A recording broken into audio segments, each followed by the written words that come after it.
I'm Laura. And I'm Mallory. And we are joining you today from the gazebo on the beautiful campus of Meridian to touch base about the events of this week. So, Mallory, it is back to school time. It is. I can't believe that's already happening. Your daughter, when is your daughter going back to school? She goes next week. So we are in the mad rush of school supplies and textbooks and backpacks and getting everything ready. But, there's a lot of extra things to consider this year. A lot of other layers, a lot of emotion. She's excited. It's her first year of middle school. So that's helping with some of the other anxieties. But, and a lot of people, there's a lot in place for students. A lot of people are talking about students and parents. And, there's a lot of conversations and support there. But I think you'll agree with me when I say that there's not a lot of conversations, at least of substance, about teachers. So true. Because we are both married to teachers. We are.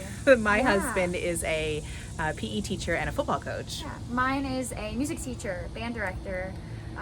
So we've both been kind of feeling those emotions and really unknowns. I'm sure you know a lot of teachers, and I know some teachers as well. Absolutely. So why don't we talk about how do we support our people in our life that are teachers? Yeah, I think that's a great thing to talk about. It's as we're getting closer, I noticed in my household, as we're getting closer to kind of go time, it's and things are becoming more real. There's just a different emotional set, and there's a different anticipation. It feels a little bit different than other back to school years. And there's so many unknowns. And that's not to say there aren't really good policies in place and lots of those kinds of conversations, and those things are known, right? But it's a living lab at some point, right? It's until you get in there, you don't really know what those things you've planned look like. And I know in my house, we're feeling some of the pressure, I guess, of that. What do you think? Expectations, what's our teachers expected to do this and this and this.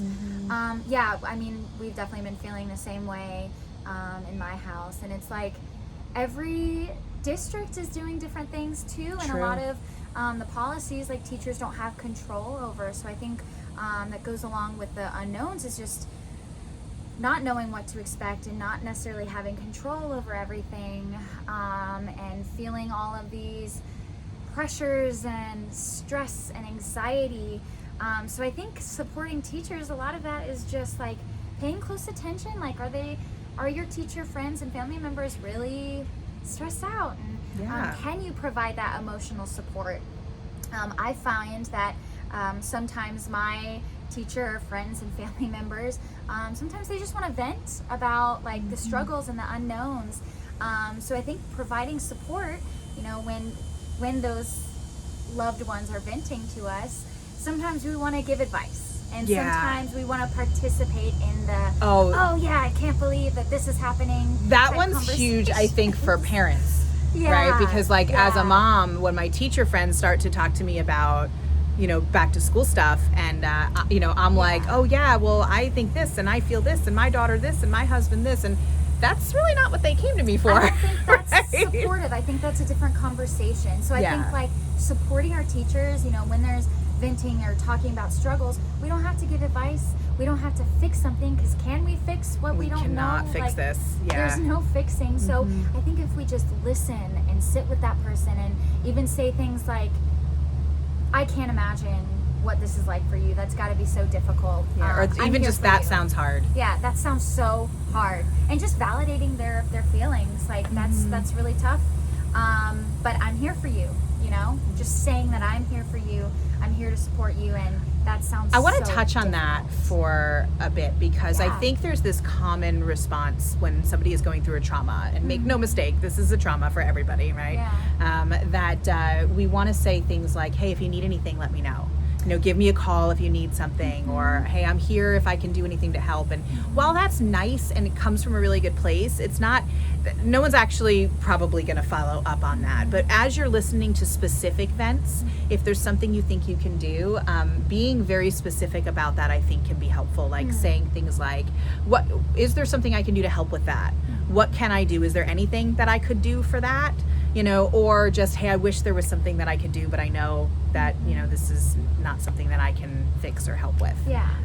I just think being aware of the way that we're wording things and when we're wording them can just make a huge difference. Yeah. It can be the difference between somebody walking away from the conversation and still feeling worked up about whatever they were venting about versus walking away from the conversation sort of feeling like they got it out and they were heard, and just being able to sort of move on from it, you know? Yeah, and I think that's so important.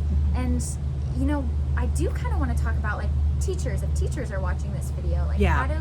what should they do to kind of support themselves or help Yes. themselves? Yeah. I think that, you know, you touched on something really important when you mentioned that teachers don't have control over a lot of what's been put in place. And control is different than input, right? A lot of districts have done a very good job getting teacher input, but at the end of the day, somebody's got to make the decisions, and it isn't the teacher in the classroom, you know? Right. It's those decisions are made for the greater good or for the, you know, functionality, and so really spending time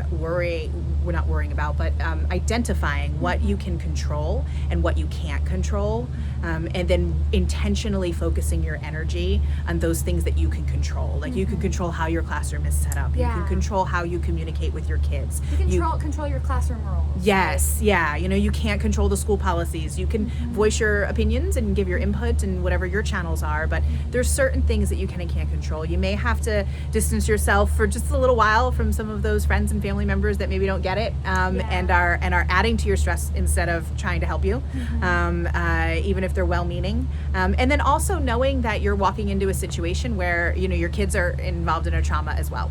So when they come in the classroom, they're bringing, you know, whatever they're bringing with them emotionally. And I want to mention too that whether it is on the district level or the school level or even the classroom level, if you're empowered to do so, Meridian's prevention department, we do have a lot of programs that we're more than happy to come in and do, like a teacher in service if that's what you need.